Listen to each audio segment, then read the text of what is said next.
Hello and welcome. I'm Bill Trezevant, and I am the co-host here with Nick Palavita. And on behalf of IBM TV International Media, we welcome you to this episode of The Lawyer's Den. And with that, Nick, my esteemed co-host from the South, on this eve of the election, will you do the honors?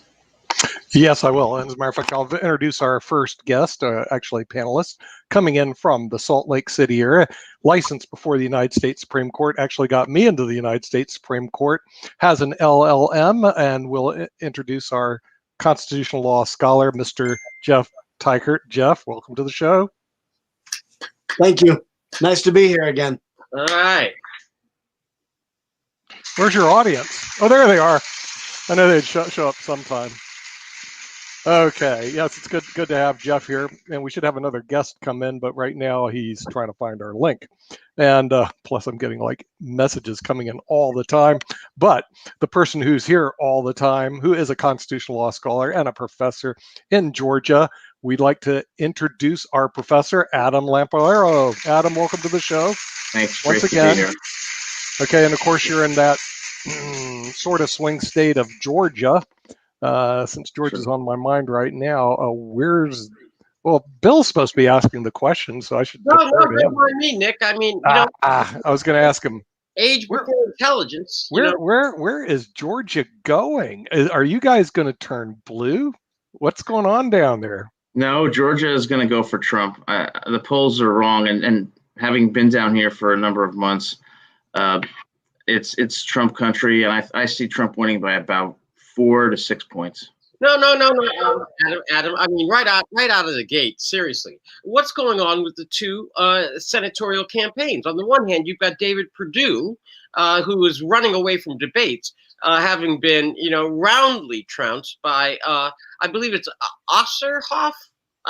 Ossoff, yeah. Ossoff, okay. And then in the other special election, you have the Reverend, the honored Reverend from the Church of Martin Luther King Jr., who is making waves. And they say that both of those are up in question. And on top of that, there's been a resurgent wave of the people that Stacey Abrams has registered since her narrow non-loss loss in Georgia for the governorship. So how can you say Georgia is going to remain red when you have two competitive Senate races and you have the influx and super mobilization of new voters? Adam?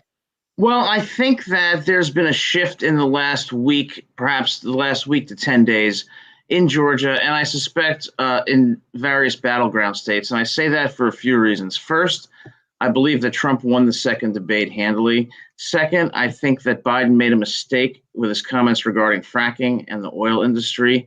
And third, as much as Biden is certainly a decent man, I think there are questions about his fitness for the office. And I sense it both in Georgia and elsewhere quickly. And I don't know if that shift will be enough to overcome the early voting, which will likely favor Democrats, but certainly I sense a tangible and substantial shift. Okay. Jeff, some reason coming out of Utah, please, even though we're on the opposite sides. But please, Jeff, anything? Because clearly Adam has gotten into the forest of unknown substances. Jeff? Well, it's tough to predict because I think kind of like Obama overpolled a little bit because people wanted to say they were voting for him, even though some of them didn't. I think Trump tends to underpoll. People are embarrassed to vote for him, even though they are. I think that happened in the last election. And, they said he needed to pull an inside straight to win. He had to win basically every battleground state, most of which were in the upper Midwest. And he ended up pulling that inside straight. Pennsylvania, Ohio, Wisconsin, Michigan. He had to win all those states, and he ended up doing that. Will he do that again this election?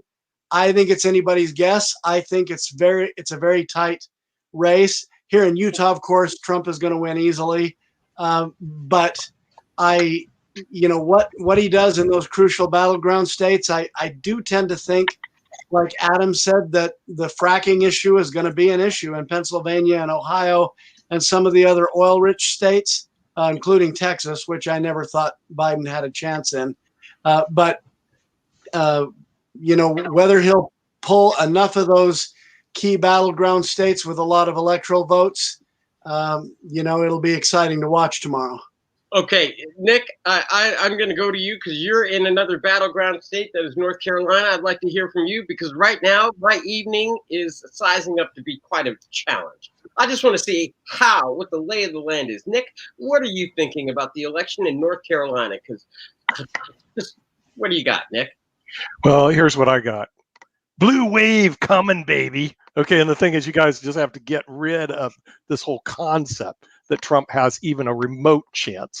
Because the thing is, all he has to do is pick up like one of these dinky little states like North Carolina, Georgia, Florida, and it's over. So the thing is, everything's over except the crying, the wailing, the gnashing of teeth, and frankly, a ton of lawsuits by Donald Trump and his Twitter account going crazy once he realized not the thrill of victory, but the agony of defeat.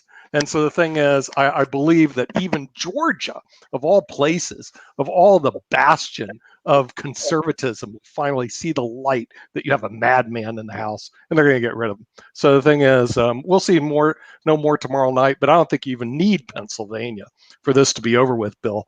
It's over before we even sit down. It's like playing chess and the game's over. Now we get to sit down and play. Against the Grandmaster, or it's like being a just dummy with all these Larry Larrys and Mildreds, all these LLMs. Listen, let's just, for our audience purposes, let's just put this into context. Essentially, this is what's going on. You've got the battleground states of Minnesota, which is leaning towards Biden. Everybody's calling towards Biden. Right? Well, that's Minnesota. And you've got Michigan, which people are saying is going to go for Biden, but there's a strong resistance voice out there. However, the fact that Trump is spending so much time at this late hour in Michigan suggests that that maybe he's on the defense there. Wisconsin, forget it. Wisconsin's going for Biden. That leaves Pennsylvania, which we don't know. And then as we go down, you've got North Carolina. So you've got Pennsylvania, North Carolina. You've got Georgia, Florida. Then you swing over and you've got Arizona. Now what Trump needs all of those states, plus he needs to hang on to Iowa and Ohio. Whereas all Biden needs to do is pick off Arizona and then pick off North Carolina. And if he squeaks out Florida, that's it. Game's over. So, Jeff, when you say that Trump has to pull an inside straight, Trump has to pull he has to sweep all of the other current states that are toss-ups in order for him to win. Now, that having been said, Adam, it is a tall order. Jeff, I know Utah is safe. But what I'd like to talk about is this. We are on the eve of the election, and the Republicans are trying to steal 127,000 votes out of Houston. They are complaining about the votes being counted, the absentee ballots being counted in Pennsylvania, given that Pennsylvania won't even start counting ballots until after the election on Wednesday morning. And the Trump campaign is going to complain about that. The Trump campaign has said that they are going to wait until midnight on Tuesday, declare victory, and then declare every other vote that's counted after Tuesday as fraudulent exercise of this election. What do you gentlemen make of that? Jeff, I will start with you, please. Well, I think that as is usual, the networks are going to call the election the way that they always have. I think if there's an overwhelming victory for Biden, Trump is going to have a hard time making credible claims of the sort that you're talking about. Now, if there's widespread voter fraud the way he expects, I expect over time that will emerge as something that has to be looked at. But my gut tells me we're not going to see a lot of litigation going on into the next year about this election. I don't foresee something even like we had in 2000, Bush against Gore. I could be wrong, but there was a lot of talk about Justice Barrett being brought on because somebody thought she for sure would rule for Trump if there was an election contest. I just, my gut tells me that's not going to happen. I think we're going to see something decisive one way or the other, albeit a relatively close election. But I don't foresee Okay. An election contest or something really disputed like that.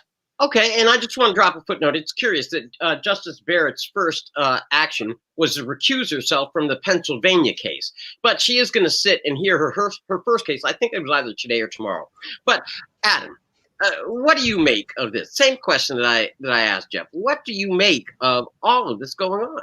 Well, I think the courts are going to be very reticent to get involved at all, and I don't think, absent some tangible and credible evidence of fraud, I don't really see much happening in litigation. So I agree with Jeff.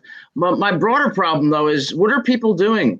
Waiting until the day before the election to mail in their ballots. Why can't they just mail them in a week ago? It makes no sense to me. And now they're going to accept them 3 days after, and then it's going to take them several days after that to count. That seems ridiculous, terribly inefficient. It's kind of one of those things where, I tell my students, you know what, if you don't meet the deadline, I won't accept your paper, and that's the end of the story. Same holds true here. That's what I see as the problem. Oh, you perplex me to no end. Okay, 127,000 ballots that they're trying to steal in Houston. Can you explain that, Adam? I don't think that they're trying to steal them. I think that they're trying to say that the method by which they submitted them was improper. Now, I'm not sure because I don't know the specific facts of the case. But again, I do, Adam. This is what they did. So because they had one drop-off box for the county in Houston, the county that Houston sits in, and they have over 3 million people or whatever, and so they had to come and put their ballots into this one outdoor box. Or in the alternative, carry it in. The elections county clerk or whatever there said, okay, listen, why don't you people just drive through? We'll have you put it in our official things by our people, and we will carry them officially in. And the Republicans took the position that said, because they did not put it in the official one designated box, that therefore those ballots could all be thrown out. 127,000 of them. Well, I think change your mind. I don't agree with the Republicans there. I think that's wrong, and I hope that, and I'm glad that the court denied their request. But again, my problem is with people who are mailing ballots now. Why didn't they do so a week ago so we could avoid this mess? It really is problematic. Because they're people. But before we go on, let's introduce the Den. We have Bill Trezevant, who is the Den leader, who is an attorney in Washington, D.C., the Tower of Power, myself, of course, the JDLM attorney. And also we have Jeff Teichert, another JDLM attorney who's a constitutional scholar. We have Professor Adam Lamparero, who's actually a professor of constitutional law in Georgia. And welcome another attorney, Frederick Ryan. Welcome to the Den.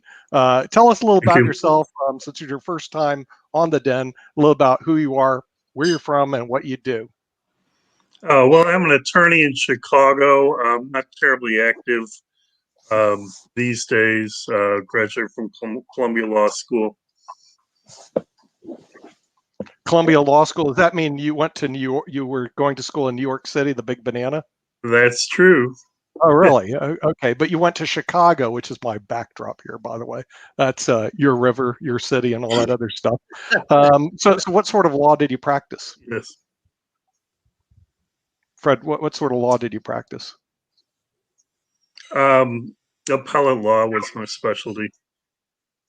Appellate law. Oh, that's a good part. Okay, so you spent a lot of time in the Seventh Circuit? Yeah, the Seventh Circuit, the Illinois Supreme Court, the Illinois Appellate Court, primarily. Okay, so you were good friends with, who's that girl, Amy Comey Barrett, or whatever her name is? Oh, yeah, she and I were very tight. Absolutely. Oh, you were? Okay, all right. I was just wondering where you came from. Okay, we got it here. All right, so we got a player from the Seventh Circuit Court of Appeals and the United States Supreme Court. So how many times you go in front of the Tower of Power? I mean, the U.S. Supreme Court. No, I never succeeded in getting them to take a case, nor did any of my opponents. I argued about 30 cases in front of the Seventh Circuit. Oh, really? I got one case before the Supreme Court, and that was it. Impressive. So, it was on a cert accepted, obviously, because of conflicts in the circuit, which is pretty cool. But most of my arguments were for the Ninth Circuit Court of Appeals on the other side of the world. But I followed the Seventh Circuit because they had Judge Posner there. Was he there when you were there? Oh, absolutely. Yeah, Posner and Easterbrook were real Posner and powerhouses Easterbrook. there. Right. Yeah. A So, dynamic duo. yeah, I follow a lot of their opinions. So anyway, today I guess our subject. See, Bill gives all these things for me to review before I come in. What sort of law student do you think I went? I went to the University of Miami, baby. And so the thing is, we're good at football. But gosh, you want me to read all that stuff before I go in? Okay. Just for a point of clarification or a point of order. Okay. Yeah. First of all, I'm the junior most person on this panel. Nick has reached into and tiptoes in the realm of academia. Adam is in the realm of academia. Jeff has been to the Supreme Court. I don't even know. I thought the appellate division was a neatly named bar for after-hour drinks. That's how close I've gotten to anything with regard to intellectual pursuits in the law. So I don't know what Nick is talking about. I'm clearly an overachiever and I'm punching above my pay grade. However, That's true. I think that Nick cannot even read a hyperlink. It's simple. It's click and read. And most of it was in cartoons, Nick. So what else Hey, was I do? as I say in my company's brief me, counselor. Okay. Well, here's the lay of the land. And welcome, Frederick. Thank you. To this August body. We really try to Yep. have a little fun here. Yeah.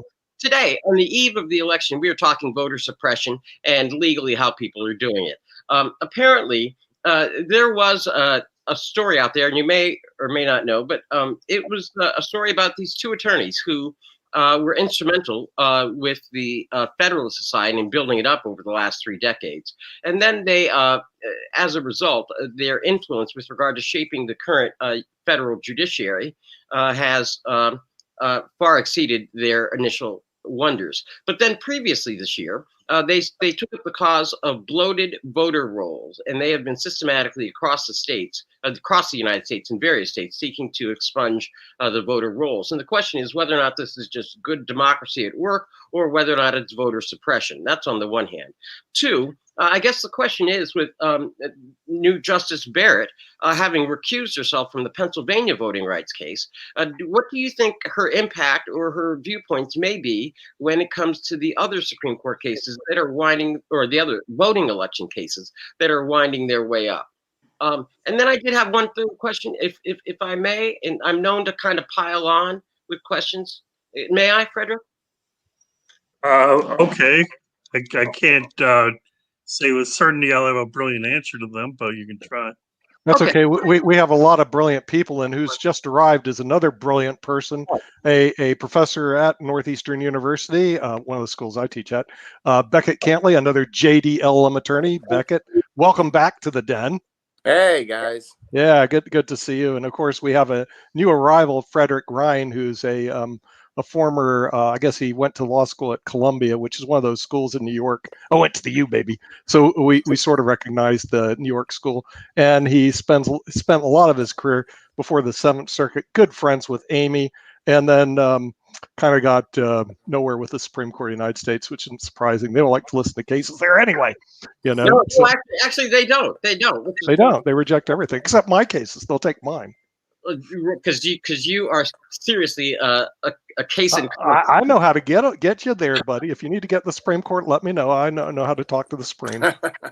So when I went to Columbia Law School, which was 83 to 86, back when dinosaurs roamed the earth, the Federalist Society was just getting started, and while Columbia was fairly liberal, we would make fun of them, but now they seem to have taken over the function of nominating people to the federal bench. as a clearinghouse, like a good housekeeping seal of judicial approval, don't you think, Frederick? So it seems, yes. And what do you make of Justice Barrett and how she will, what she brings to the court and how she'll be looking at it, having, been pre-approved by this Federalist housekeeping seal of approval? Well, apparently Leonard Leo has guaranteed that everyone who gets the Federalist Society seal of approval won't do anything unexpected, won't grow like Justice Blackmun or Justice Souter, and will always give the rule in the right wing approved corporate manner. Wait. Time out here, buddy. Are you telling me some organization, some fraternal organization is attempting to influence the judiciary of the United States of America, Frederick? Is that what you're saying on international TV to over 122 countries? Is that what you're saying? I, I know Excuse it me? sounds far-fetched, but yeah, that seems to be how it works these days. Okay, yeah, because we need to let our international audience know that there's a organization out there, this mysterious Federalist Society, whoever the heck these people are, and they're attempting to influence our judiciary in the United States of America and not make them independent jurists, which is what they swear on to be. Mm-hmm. Would that be a correct statement, Mr. Ryan? Yes, I mean, my understanding is Okay. that Okay. This is more than I can handle. Adam, you teach this stuff. Adam, you teach this stuff. You go teach your students and say, look, here's the realities, buddy, is that we have a society out there called the Federalist Society. It's one of these secret societies that influence jurists before they get on the bench. Is that what you teach your students in Georgia?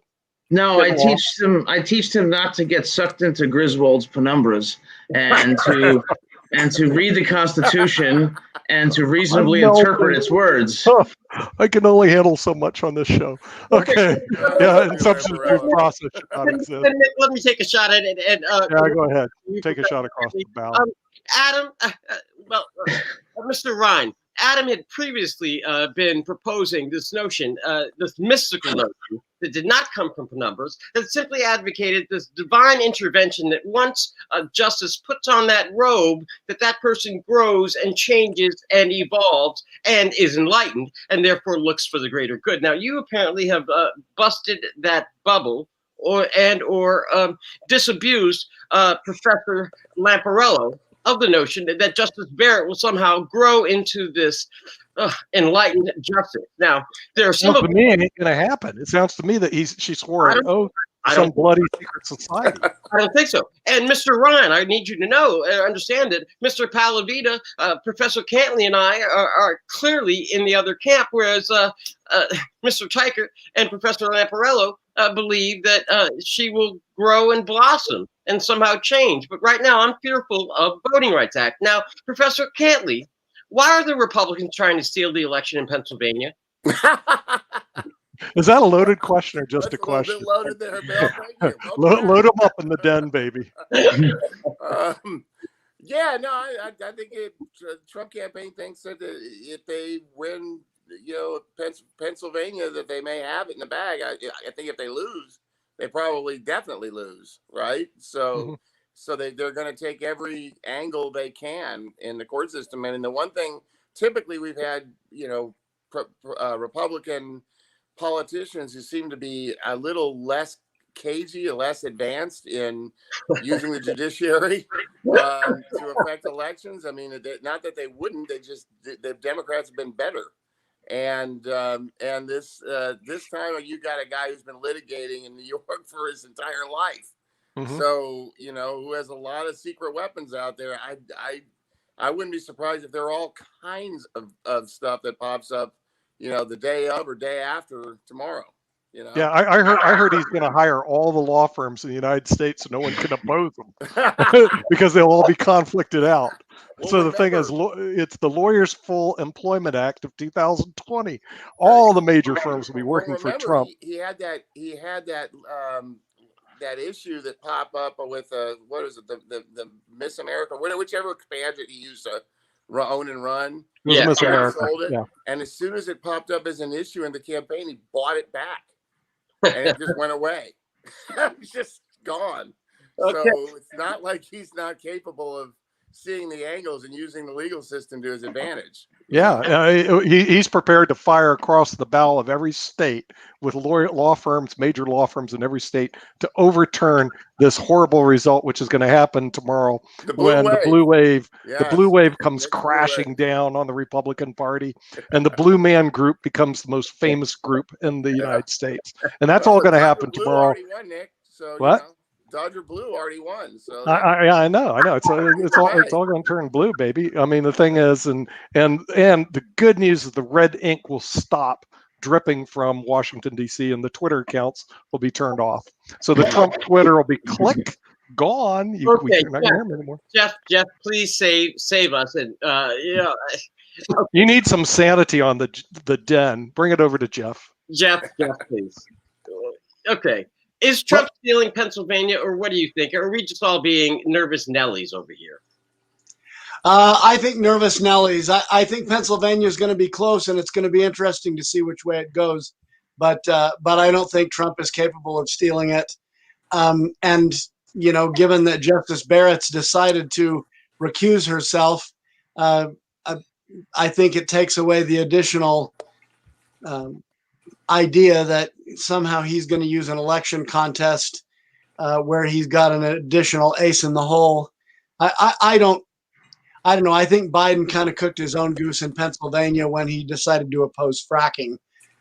But we'll see how that goes. Okay, but you hear only what you want to hear. He didn't say he opposed fracking. As a matter of fact, he said that he is okay with fracking. He just said that in the future we want to make sure we support renewable energy. That's what he said. Here's what the conservatives heard. Well, he opposes fracking. Okay, so what is said and what's heard are two different things. But I listened to what he said. That is absolutely not what he said.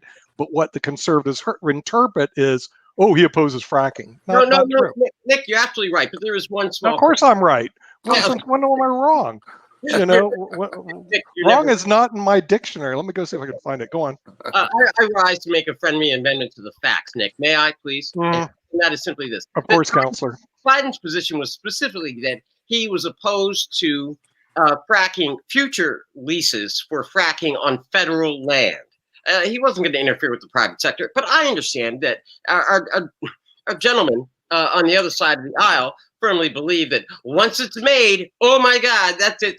Now, I want to see how they react this way. And then, Frederick, I'm going to come to you because you seem to be new and relatively unharmed, unscathed, and jaundiced by this group. And that is this. Time will take its toll. Don't worry. Don't worry, Fred. Time will take its toll. Don't worry. So, Jeff and Adam, what do you guys have to say when I might raise the notion of COVID pandemic and 230,000 deaths as opposed to fracking? Does that change your view of the president's leadership in this time of crisis? Well, first of all, I wish I'd worn my Federalist Society tie today, but I didn't. Maybe I'll wear it on the show tomorrow. Secondly, in terms of the COVID deaths, I look at Trump came out very early and closed the border to China, and shortly after that to Europe, where it looked like a lot of the cases were coming from. And Biden was saying he was xenophobic and that this wasn't necessary. It wasn't supported by science, blah, blah, blah. It was racist. I know now Biden says I would have waved a magic wand and done things differently and we'd be in a lot better shape if I had been president. I am not so sure. I don't know. There are polls that suggest that people believe that. I don't know at the end of the day whether I think he's made a credible argument that he's going to fix it. And I don't know that what people really want is to lock the country down again. Maybe they do. If they do, I fear for where our economy's headed. But, I don't know that that's really what people want. Maybe I'm wrong, but I don't want to lock the country down again. I want to take reasonable precautions. I think it's great if people wear masks. But I don't want to see the country locked down again, and that seems to be where Biden's headed with this. Okay, Adam. No. What's worse, Adam? Nearly a quarter of a million dead Americans, or fracking ban on federal leased lands. Adam, please. The criticism of Trump regarding the coronavirus is ridiculous. He closed travel from China. He invoked the Defense Production Act. He signed a $3 trillion stimulus. He supported a complete shutdown. The problem I have is not with Trump. The problem I have is with two things. First, the spread of the virus was inevitable. Number two, the concept of a COVID-related death has led to inflating the death rate. And number three, if there's someone I have a problem with, it is Fauci, because he stated in January that we shouldn't worry about the virus. It wasn't a threat to us. He stated in February that masks weren't necessary. He intimated in March that if we shut down completely for a period of 2 to 3 months, we'd get back to normal by the end of the summer. Now he constantly gives these doomsday prognostications. He has flip-flopped. He gave the president bad advice, and his hero status is completely unwarranted. Mr. Bond, it is now your turn. Please. Well, as for Biden, he he wrote an op-ed in January saying we weren't prepared to deal with the pandemic.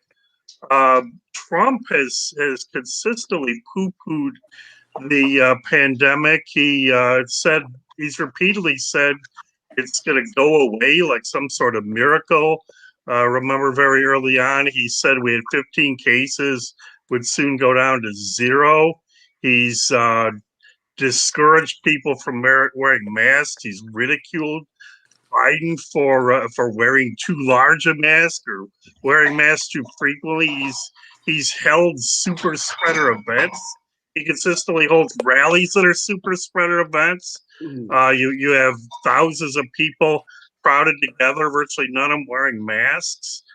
He's done a horrific job. There was a Columbia University study that came out about a week ago, comparing us to various countries. We have 4% of the world's population and about 20% of the world's deaths. I mean, that in itself pretty hard to defend. And the study looked at if we adopted the procedures used by various countries like Canada or Germany or South Korea, like any of them would have saved many tens of thousands of lives. I mean, South Korea's case, I mean, it's night and day. But even if we if we only did as well as Canada and Germany, I mean, a huge number of lives would have been saved. And Trump continues to say, oh, it's going away. He says we're rounding the corner as we're hitting, new case records practically every day. I mean, we're right at the brink of 100,000. I'm sure we're going to crash through 100,000 and keep going. Okay. This is. I'm a little befuddled, but I'll try it this way, Professor Cantley. I know that you're a proponent of the living, meaning living Constitution, versus the Dead Sea originalists who occupy 1/3 of this screen. What do you make of this, Professor Cantley? And arguments made by the other professor, clearly on the other side of the issue. And, are we talking about how does the living Constitution bear on the coronavirus? Because I'm working with you, Bill. Professor Lamparelli apparently believes in widespread death and that the doctor is positive. So I don't know how to look at it. Well, I think Trump's biggest problem, at least from an electoral standpoint, right, is that there were a whole bunch of people that were Trump voters, in the elderly population the first time around, whom he really didn't appear to have a lot of compassion for and didn't seem to take special measures. At least this is what it seemed like, right, during his coronavirus presentations. Didn't seem like he was targeting that the most vulnerable folks as thoroughly as they felt he should. And I think that's really hurting him in the election. And I think that that people kind of sensed overall that he wasn't, that people want to think that the president has their interest at heart and that they're looking out for them in particular and things like that. Right. So, and I think a whole lot of people, this time around don't believe that he thinks like them when it comes to the coronavirus. Nick. So regardless of what he could have specifically done, which a lot of people can debate a lot of ways, right? I mean, one of the things where you're just talking about different countries' responses. Well, some of that is, due to their the way their societies run and the size of their country and other things. I mean, I'm sure there's things we could have done better. But the real thing was he didn't seem to, regardless of your view on what he could have done, he didn't seem to be compassionate and be protective of the most vulnerable people. That's how it came across to people. That's my belief. Nick? Okay, Lawyers Den, you guys really missed the bloody boat. You missed the boat on Med Friday that's on IBM TV for the last 6 months. Obviously, you haven't looked and listened to any of our medical doctors from all over the world, graduates from Harvard Law School, on all the time, and look at the data. And here's the real data. Frederick came close to it. The real data is this. Malaysia, with a population of 32 million, have a total coronavirus deaths of 258 people. You go to South Korea with a population of 50 million, has a death rate about 158. You go to Thailand with a population of 60 million people, they have a death rate of 98. You go to New Zealand, they have less than 100 deaths, but their only population is 4 million. You go all through the Pan-Pacific area, and they have very low death rates relative to the United States, which is off the charts. And you're right, Frederick. Canada did a better job, 2.5 times less the death rate. So your friend, the Don, gives himself an A+. When we had all our doctors on Med Center Friday, which you all missed because you go to Lawyers Den, they all gave him an F and an F-. But remember, these are doctors who specialize in medicine. They're not lawyers who believe that he did a good job or politicians that pray he did a good job. They are real doctors who know he screwed up big time. So says the New England Journal of Medicine, and so says Med Center Friday on IBM TV. So you can believe what you want, but go look at the metrics and you'll come to the same conclusion any good data analyst did. He failed astronomically. The only problem I have with Biden, he didn't put the nail in the coffin, which he should have done at the debates, and said, Don, look at all these other countries now. Look at what you did. You screwed up big time. My grandmother could have done a better job. My grandmother would do a better job handling the coronavirus than you did, Don. Anybody could have done a better job. Nick, what were so the metrics are clear. Yeah, it's clear. Is there a common thread of response Yes. to the tracing?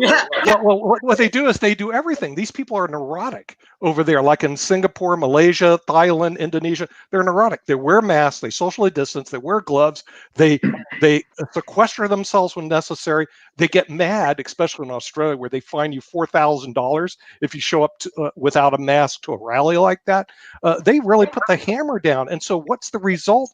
Well, New Zealand's reopening up their economy. Taiwan's economy is growing 3.5% this year. And all these countries are doing well against coronavirus. What country is failing? The United States, because we believe in freedom. What other countries are failing? Europe, because we believe Europe is as good as we are. We suck. And the thing is, we suck relative to all the Asian nations. Go look at the data.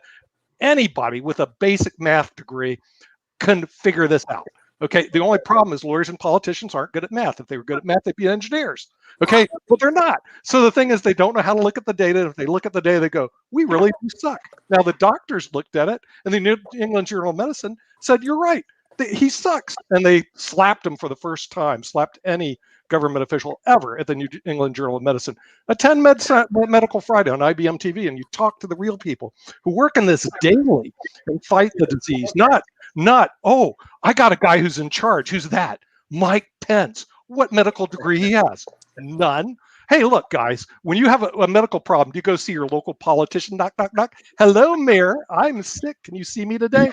No, you go see your bloody doctor. Instead, who do we have in charge? Some bloody politician. So you get the result you deserve. It's one of the worst in the world, and that's because we suck. Okay. Well, thank you. I do want to emphasize. What? No, hang on. I want to emphasize this. I want to say thank you to Dr. Palavita, because lawyers are doctors too. Not really. You're dreaming, man. Mayor La Mancha coming by. No, the thing is, talk to doctors.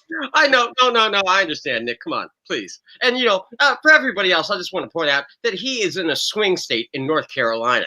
I mean, I could certainly accept such, uncouth behavior from somebody like me where I'm in the swamp, You're in the mud pool of Washington, D.C., baby. Or even Mr. Ryan with his New York background. Oh, I forgot. Adam, you have a New York State. I used to work in New York. Yes. It seems No, they're New Yorkers, so they're used to this. Yeah. I'm just waiting to offer a response to Nick. Oh, really?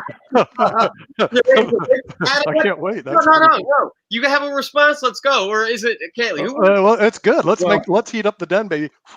Come on, Adam, you're up. The lockdown, in my view, was a terrible mistake. Suicides have increased substantially. People with mental health issues have increased exponentially. Millions and millions of people are unemployed. Hundreds of thousands of businesses have been closed permanently.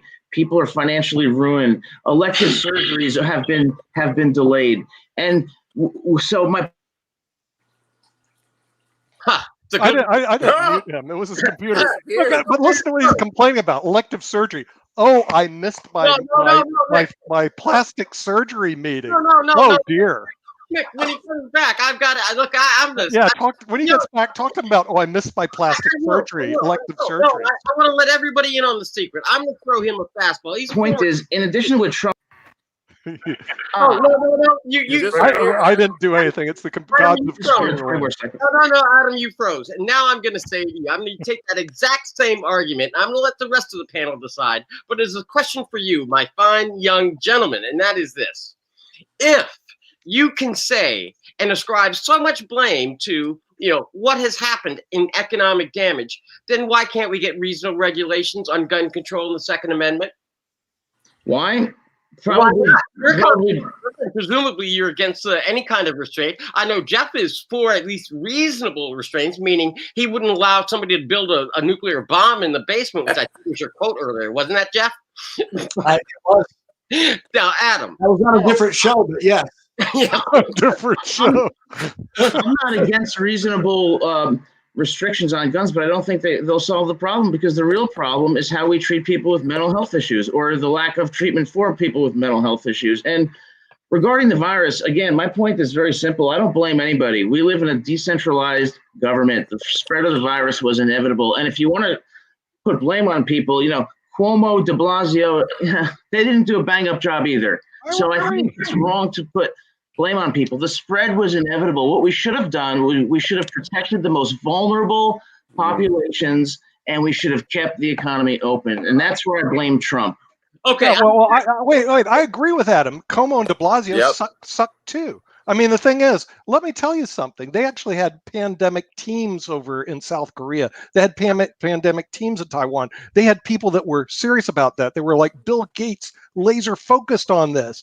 De Blasio's going, well, we got a bunch of people dying. Let's stick them on nursing home. He sucks too. You don't. This was a bipartisan screw up. So no, I'm not blaming just Trump. I'm blaming the whole pandemic team and response team in the United States of America. No matter how you look at it, Adam, we failed this one. We spend $3.5 trillion, more than the entire economy of India or Canada and many other countries combined on healthcare, and we couldn't get this one right. So the thing is, de Blasio and Como, they need to hang for this one too. All they had to do is go look at countries abroad, but we refuse to do it because we're the United States of America. We're better than anybody else. No, yeah, right. Except that they are not on the ballot. And were they on the ballot, I would be taking the same position. But today or tomorrow, we have Trump on the ballot. And so I can hold Trump responsible for this matter. Somebody has to be held responsible. Now, I looked, I was trying to read these poker faces, and I thought, Mr. Ryan, somewhere in there, you were really seriously twitching when Adam was on his soapbox. Did you have a response? Can we draw that out of you? Because you just looked like you were itching to jump back into the fight. Mr. Ryan. Well, he had so much in there. What do you want to specifically? Well, whatever you like. I mean, hang them from the highest tree, I say. I mean, the thing is, these people are all crazy. I mean, the Federalist Society should be up and down these people. They killed out nearly 250,000 people. It's going to be more than that by the time this is done, because we still haven't figured it out, And so the thing is, if you say, oh, yeah, quarantines are bad, look, everything we did was bad. What we should have done is gone over and see what they do in Taiwan, see what they do in Hong Kong, see what they do in Singapore, see what they do in Malaysia. But we're too good for these other countries. And they all watch IBM TV. That's one reason I'm doing this. I'm pandering to my audience in Malaysia who really love us. Okay, so the thing is, the Malaysians really do. They like our show. Okay, so we needed some kind of federal response. I mean, yeah, of course. Trump's view was he just abdicates all responsibility. I mean, he literally said at one point, "I take no responsibility at all." He just left it up to each of the 50 states. you get your own PPE. You figure out how to handle it. You decide whether to have a lockdown or no lockdown or semi-lockdown. And he gave himself an A plus. Hey, Fred, you didn't hear it. Okay, it'd be all okay if he said, "Look, I let the states do it because I didn't know what I was doing, and they didn't know what they're doing either." But that's not what he said. He goes, "I think we got an A plus." Who graded him? Which professor would give that guy an A plus? I don't know if he could stay in my class. I'd have to fail him out.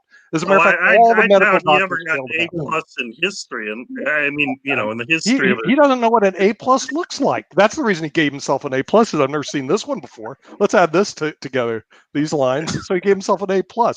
Good, except all the metrics don't show that at all.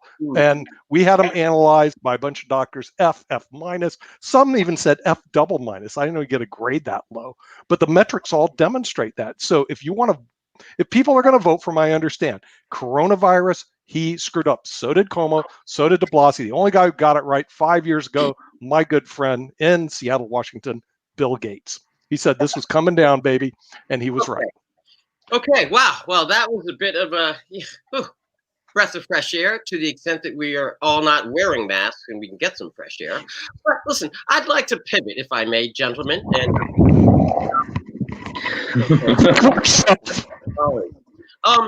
we have, tomorrow actually is a very, very big day. It's an important day. The eyes of the world, and this is an understatement, really, if one can really say that, unlike any other time, is going to be looking at the United States. And quite frankly, it's my sense that both sides of the aisle are significantly nervous, and rightfully so, because we just don't know. We have record turnout as of this evening. It's my understanding, at least from what I've been able to glean, is that over 96 million Americans have voted as of this evening. And then that leaves 1 day left. Now, we reached the high water mark in 2016 of 130 million, at least for the 2016 election. Now, we could just far surpass that tomorrow. What are you guys looking for in tomorrow's elections? And we're going to set, I know there's going to be court cases and things of that nature, people making all kinds of arguments. We'll deal with that later. But from your vantage points, and I want to go around the horn here, what are you really looking for what would be a significant sign on just about any subject tomorrow? Would it be long voter lines? Would it be the prospect of violence or voter interruption? Would it be suppression? I mean, what is it that you're really looking for tomorrow, and or what would you be concerned about? Professor Cantley, I see you're on mute. You cannot be on mute on this show. Oh, I had a cat yelling at the top of his lungs, so I figured you wanted to hear everybody else. Oh no, okay. Halloween and Trump. Let the cat there you go. We have noisy Siamese cats. Sorry. No, okay. Well, do you want to go? What concerns you for tomorrow? No. This is going to be bedlam. I don't think anything is going to give me a sign in any direction till they're being counted. But I think you're going to see Trump, initially, ahead in a bunch of states just because of they'll be counted faster, right? Than the mail-in votes, and then it'll start eroding. And just how fast and where it erodes, that's the whole thing. I mean, the other one is the Senate, right? I mean, if Trump loses, he might still have dragged enough people up to the line by having, enough turnout for him, even if it's not enough to win, to maybe drag some of those senators over the line, those Republican senators, and maintain a Senate majority, which would then, keep Nick's blue wave at least a little bit at bay. But I don't. I mean, this one is so crazy. And you foreclosed the thing that it's going to be the most interesting, which is the legal battles from the question. So right, no, because that's going to come. That's going to come on Wednesday. So why? I don't want to mess up that party. I want to talk about this party right now. But yeah, yeah. What do you think? What are you looking for? What would concern you? What do you see as potentially? What are you looking for tomorrow? Well, I think Trump tends to overperform the polls, so I think he's going to do a little bit better than the polls are predicting. How much better? That's the question. Will it be enough to get him over the line? Will he pull the inside straight again like he did the last time around? I think he has a shot. I think it's going to be difficult to predict that. Now, when when we talk about Trump giving himself an A+ with regard to COVID-19 or anything else, anytime they ask, I remember someone asked him, on a scale of 1 to 10, how well have you done? And I'm thinking, here it comes, and he says 10.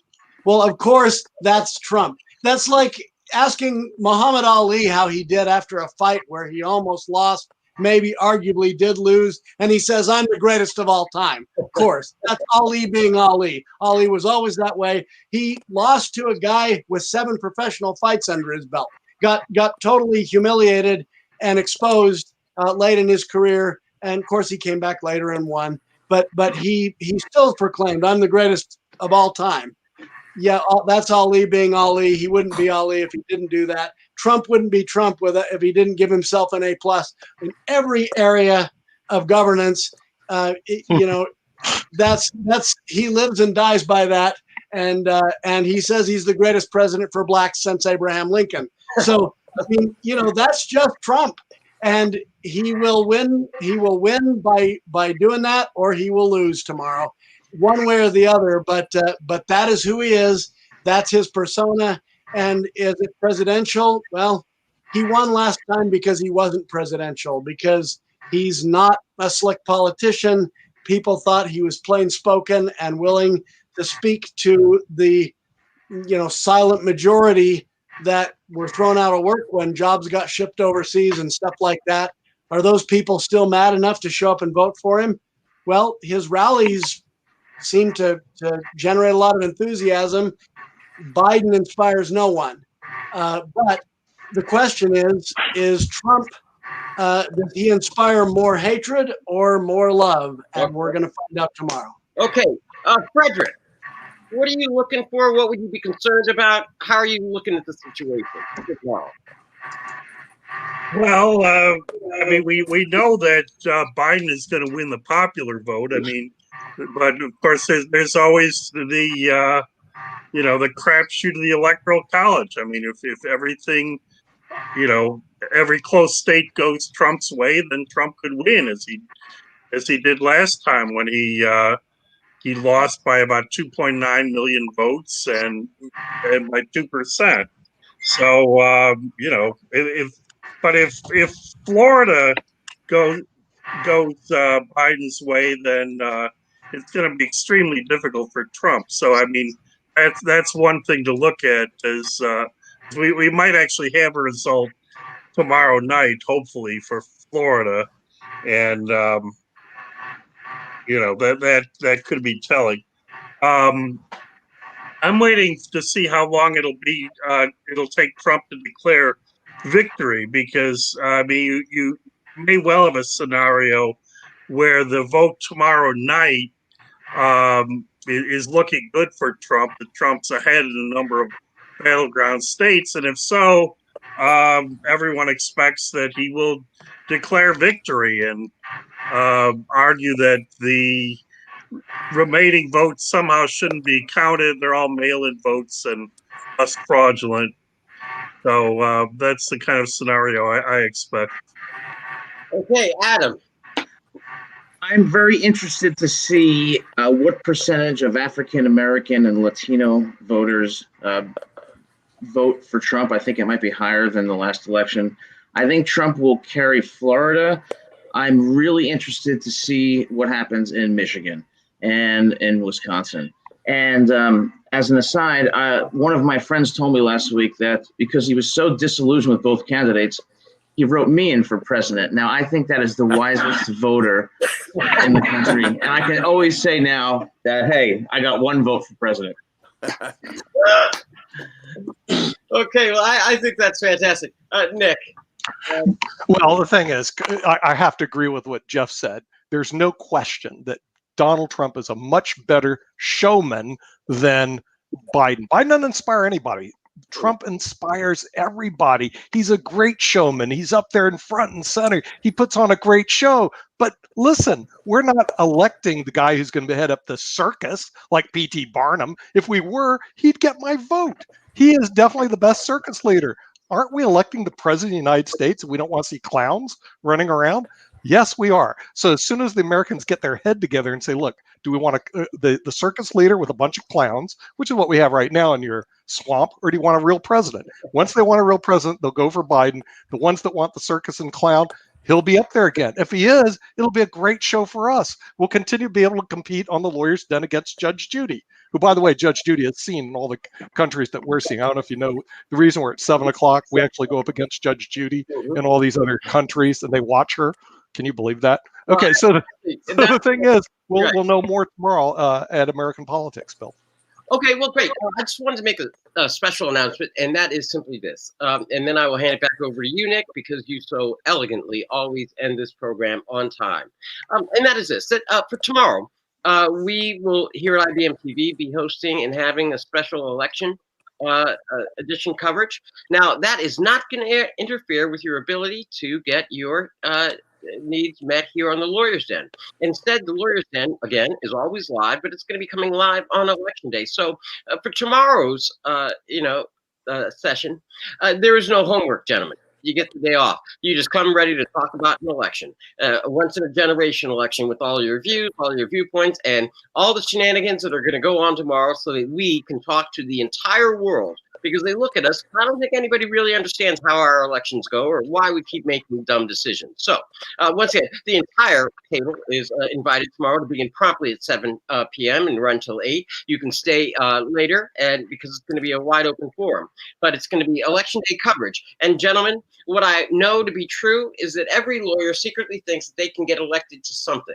And so, in effect, this is, I'm not that delusional, Bill, but go on. Okay, well, I'm going to hand it back over to you. But I wish our audience to come back tomorrow. It's going to be a wide open thing under very unusual circumstances that come along once every 4 years. It is like the legal Olympics. Now, I invite all of us back with all of our colorful stuff. Nick, I will hand it over to you. And thank you, Nick, for again being a charmer. Yeah, the thing is, charmer. The thing is, the link will be American Politics. It will not be the Lawyer's Den. American Politics will run from 3 o'clock till midnight tomorrow. Our time is obviously from 7 to 8. We may have some interference with foreign dignitaries showing up and senators showing up and things of that nature. Don't worry, this is the Lawyer's Den. I'll go ahead and kick them off and tell them they have to go to another time. I have no problem with that. All right, but I'm not. What? Well, we had a senator on earlier today. It was actually on Mark's show. Did you see that? Yes, I did. All right, and I didn't interfere, and I didn't kick them off either. But the thing is, so if they do come up, just realize they may not be lawyers. They might not understand all the stuff that you guys understand. So the Lawyer's Den will continue, but we're morphing into that area. Realize that Judge Judy is our competition, in case you guys didn't know. She is seen overseas. We've already talked to our friends in Malaysia, Australia, New Zealand, Bangladesh, Singapore, Indonesia. And when we asked them, well, who runs against us? Judge Judy. And I go, are you kidding me? No. So the thing is, it's Lawyer's Den or Judge Judy in Malaysia. Which one do you want to see? It's kind of horrible. Oh, no, I mean, I don't think you do our panel justice because there are various fan clubs forming. So, Adam. Yeah, but Adam has a fan club. I got email hate when I said it from his fan club the other day, and I was going, "Where are these people coming from?" Are you serious? I don't know where even get these fans from. I got stacks of emails from Adam's fan club, Dan. You should talk Adam that way. Blah blah blah. Who the heck are you? Anyway, the thing is, it is what it is. The Lawyer's Den. What can I tell you? No, and Jeff has a following, and I know his following doesn't bother me yet. So anyway, go on. And Professor Cantley, I mean, lots of love to everybody. Everybody loves your ingenuity, and they actually love your drive-by appearances whenever you're in the car driving by or tuning in. Okay, I'll continue. There's other shows, but tomorrow's going to be American Politics from 3 to midnight. At midnight, Bill is going to call the election. He's going to call whoever loses and send them condolences. Call the winner and tell them congratulations. It'll all happen on the IBM TV network tomorrow, starting at 3 o'clock, the pre-election show, and then of course we have the election show. With that, we'd like to thank everybody for coming to the Lawyer's Den. We'll see you tomorrow on American Politics at the Lawyer's Den. Thank you.